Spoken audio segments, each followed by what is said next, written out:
Assalamualaikum warahmatullahi wabarakatuh. Bismillah, alhamdulillah, wassalatu wassalamu ala rasulillah wa ala alihi wa sahbihi wa mawalah, amma ba'. Pemirsa yang dirahmati oleh Allah subhanahu wa ta'ala, selamat menjalankan dan menyempurnakan ibadah puasa Ramadan tahun 1445 Hijriah, yaitu ibadah yang diwajibkan oleh Allah subhanahu wa ta'ala kepada segenap orang yang beriman. Sebagaimana ibadah yang lain yang diwajibkan oleh agama kita yang adamul haraj, yang senantiasa disertai dengan kemudahan-kemudahan, begitupun dengan ibadah bulan Ramadan juga disertai dengan berbagai kemudahan-kemudahan yang di dalam bahasa agama kita disebutkan dengan rukhsah. Rukhsah yaitu perubahan hukum dari yang sukar menjadi mudah disebabkan oleh kemudaratan-kemudaratan tertentu. Salah satu rukhsah di dalam menjalankan ibadah puasa adalah rukhsah yang terkait dengan puasanya orang yang sedang melakukan perjalanan ataupun musafir. Yang kita ketahui yang sering sekali kita dengarkan adalah bahwa orang yang melakukan perjalanan atau orang musafir itu dibolehkan untuk tidak melakukan ibadah puasa.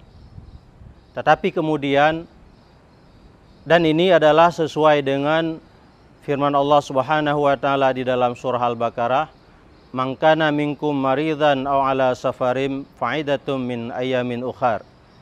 Artinya barang siapa di antara kalian yang sedang sakit atau melakukan perjalanan, maka puasa itu digantikan di hari-hari yang lain. Jadi ini artinya bagi kita yang sakit ataupun sedang bermusafir melakukan perjalanan, diberikan keringanan hukum oleh Allah subhanahu wa ta'ala untuk tidak berpuasa. Tapi kemudian pertanyaannya adalah, apakah keringanan tidak berpuasa bagi orang musafir itu berlaku secara umum atau ada kait-kait tertentu, ada syarat-syarat tertentu? Jadi dalam hal ini oleh para ulama kita itu menggariskan beberapa persyaratan. Persyaratan yang pertama bahwa perjalanan yang kita lakukan itu adalah bukan perjalanan maksiat. Karena kemudahan, keringanan untuk tidak berpuasa bagi orang yang melakukan perjalanan itu adalah rukhsah. Sementara rukhsah itu tidak boleh bersangkut paut dengan kemaksiatan. Ar-rukhsatu la tunatu bil ma'asi.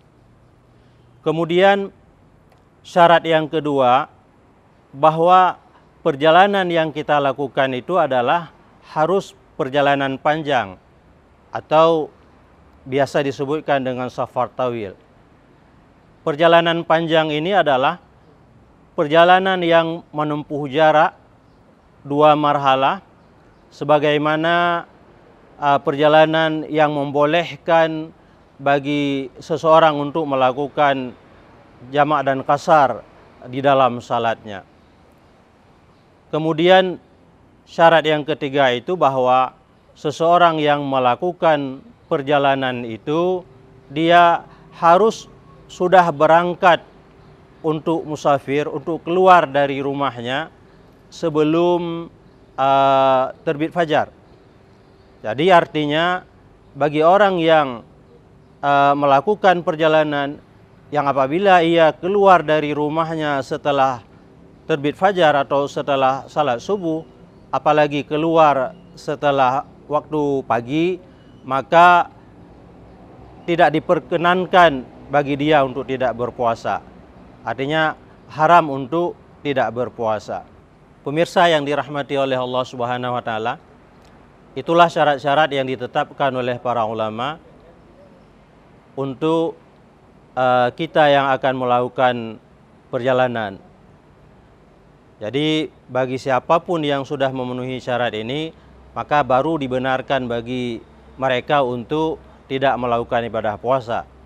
Tetapi bagi yang belum memenuhi syarat itu, maka puasanya tetap wajib dan diharamkan baginya untuk tidak berpuasa. Kemudian selanjutnya, apabila sudah memenuhi persyaratan-persyaratan, pertanyaannya adalah mana yang lebih bagus bagi seseorang tersebut untuk tetap berpuasa atau tidak berpuasa. Dalam hal ini oleh para jumhur ulama mengatakan bahwa yang lebih afdal tetap melanjutkan ibadah puasa. Dan kalaupun kemudian kita memilih untuk tidak berpuasa, tentu keringanan di dalam melakukan ibadah puasa, di dalam tidak melakukan ibadah puasa karena perjalanan, itu adalah bukan menggugurkan kewajiban berpuasa, tetapi adalah menunda kewajiban yang kemudian harus kita qadakan di hari-hari setelah bulan Ramadan.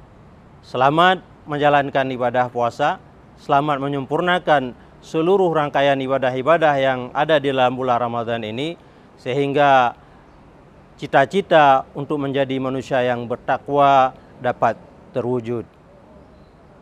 Demikian dari kami, lebih kurang kami mohon maaf.